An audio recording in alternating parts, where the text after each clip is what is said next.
Dans le silence d'une petite ville d'Europe, nichée entre les collines et les manoirs anciens, un jeune homme venu d'ailleurs tentait de se faire une place.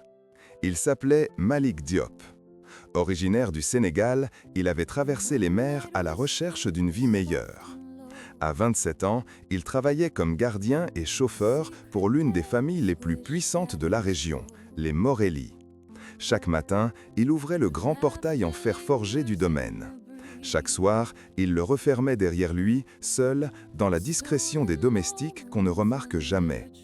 Il croyait mener une vie simple, jusqu'à ce qu'un regard change tout. Elena Morelli, la fille unique du patron, belle, élégante, insoumise.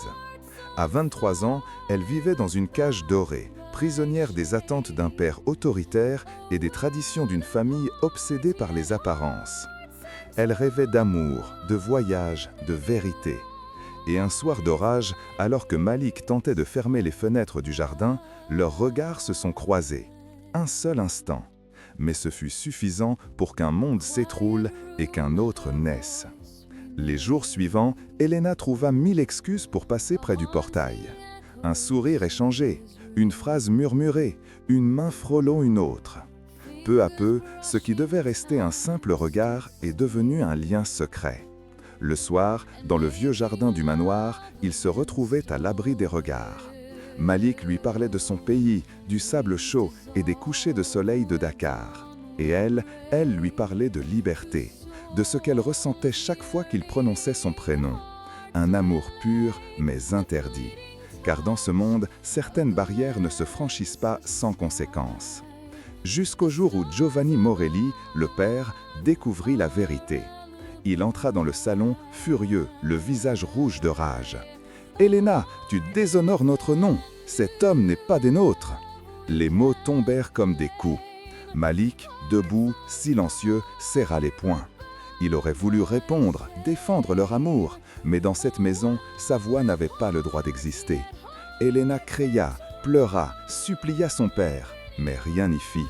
Malick fut renvoyé le soir même, sous la pluie, un sac sur l'épaule, le cœur brisé. Elena, enfermée dans sa chambre, regardait par la fenêtre, espérant qu'il se retourne une dernière fois. Il ne le fit pas. Parfois, aimer, c'est aussi savoir partir. Les semaines passèrent, le manoir resta silencieux. Elena dépérissait, refusant les réceptions, les repas, les sourires. Et pourtant, dans son cœur, la flamme n'était pas éteinte. Un matin, elle prit une décision.